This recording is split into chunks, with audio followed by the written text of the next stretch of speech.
안녕하세요. 대출 절벽에 매달린 영끌 비투족이라는 제목의 뉴스를 보고 있습니다. 현재 대출이 되게 이제 어려워지고 있습니다. 그리고 대출 관련한 이자 부담도 가파르게 상승을 하고 있죠. 예. 왜 그런가 하고 봤더니 기준금리가 올라가기 때문에 적용이 되는 겁니다.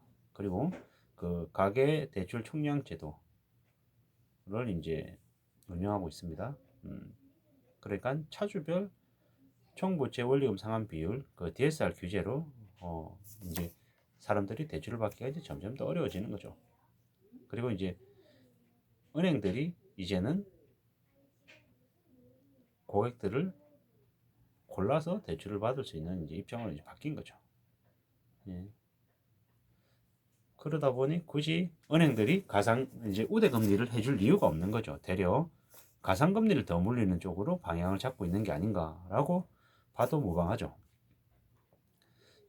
코로나 팬데믹 이후에 유동성이 축소가 되고 대출이 쪼여들 거라는 건 누구나 다 예측할 수 있는 그런 상황이었습니다. 그런데 올해 들어서 더 빨리 그리고 더 많이 금리가 인상할 거다라는 그런 전망들 때문에 이제 돈을 빌려고 하는 사람들이 더욱더 움츠려 들어 있죠.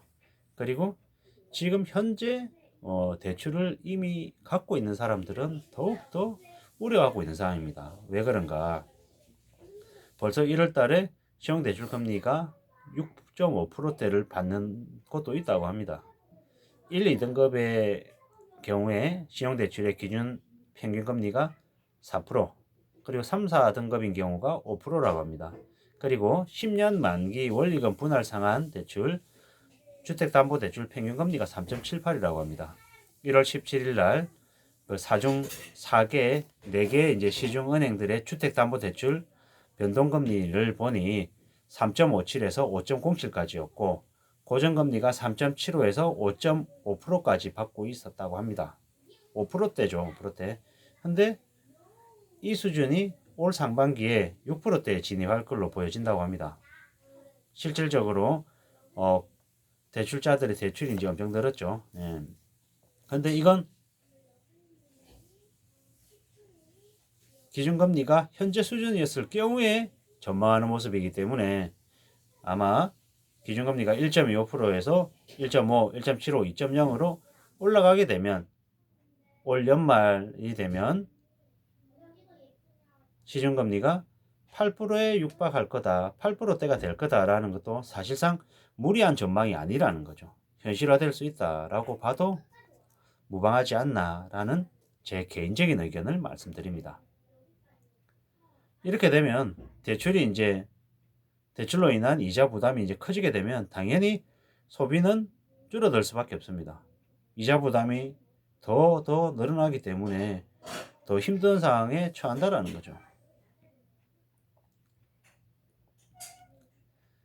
기준금리가 1월 14일 날 0.25% 올랐습니다. 그러면 뭐 당연히 기존 대출을 연장하게 되면 대출 금리가 그냥 6%대인 거죠. 이미 낸 대출도 금리가 올라가는 판에 신규로 낮은 이율로 대출받기는 더욱 어려운 거죠. 그리고 DSR이 1금융권이 40%, 제2금융권이 60%를 적용하다 보니 상대적으로 가계대출이 제2금융권으로 옮겨지는 그런 풍선 효과가 발생했다고 합니다. 그래서 이제 2금융권의 가계대출이 11조 5천억이던 게 작년에 35조로 한 3배 정도 늘어났다고 합니다. 근데 이제 제2금융권이라고 하는 게 대출금리가 1금융권보다 월등히 높잖아요. 그래서 아마 대출자들의 부담은 더 커지고 그 더 커지는 부담은 점점 더 가계부실로 이어져서 부실 채권이 증가돼서 금융 전체에 아마 리스크로 전이될 가능성도 있다라는 거죠. 점점 더 이제 상황이 이제 더 어려워질 거다라고 이제 봐야 되는 거죠.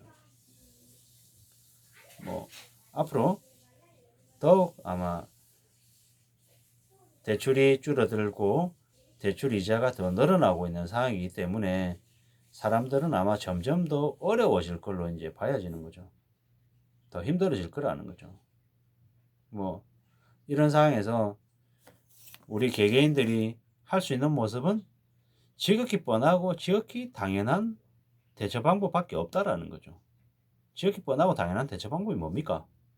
소득을 늘리거나 빚을 줄이거나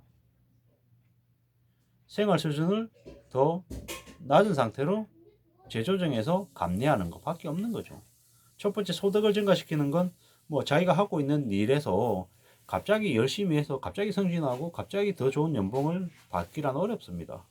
단기적으로는 하고 있는 일 외에 추가적인 일을 더해서 흔히 얘기하는 부업을 해서 알바를 더해서 소득을 덜 늘리는 수밖에 없는 거죠. 뭐 요즘에 보면 배달 일을 하는 사람들의 상당수가 주택 대출 그 이자 내야 되기 때문에 생활비를 추가로 마련하기 위해서 일을 한다는 사람들이 늘고 있는 상황이라고 합니다. 첫 번째 말씀드렸던 소득을 늘리는 방법을 이제 가져간 거죠. 두 번째 이제 빚을 줄여야 된다인데요.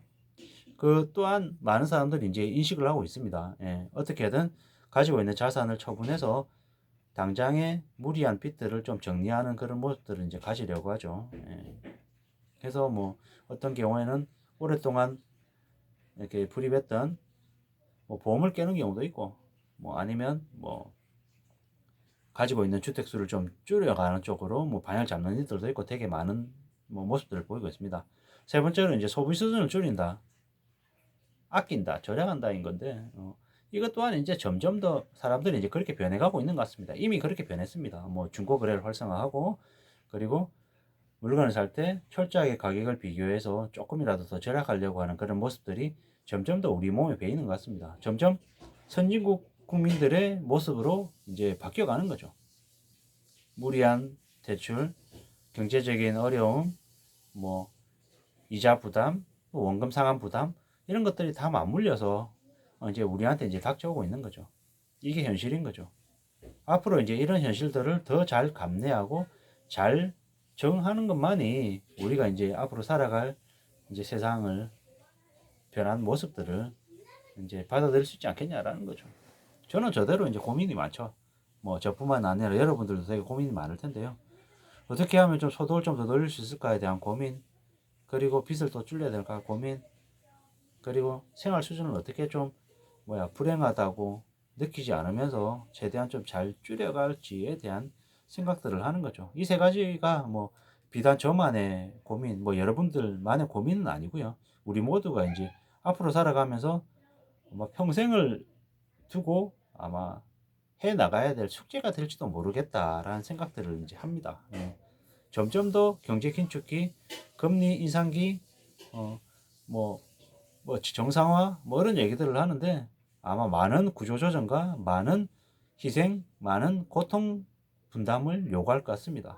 정부는 정부대로, 기업은 기업대로, 가족은 가족대로 점점 더 그런 모습이 더 많아질 거라는 걸 아마 잘 인지하고 앞으로 받아들여야 될 것 같습니다.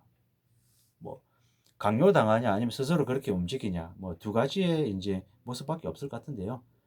뭐 전자가 됐건 후자가 됐건 줄여야 된다. 빚도 줄여야 되고 생활 수준도 줄여야 되고 뭐 그동안에 그냥 당연하게 해왔던 것들 중에서도 한 번 더 되돌아보고 아껴야 될 부분 아니면 안 해도 되는 것들은 안 하는 쪽으로 방향을 잡아가야 된다는 거죠. 그래야지만이 우리의 삶이 좀 더 안전해지고 좀 더 탄탄해지지 않을까라는 생각을 해봅니다. 예.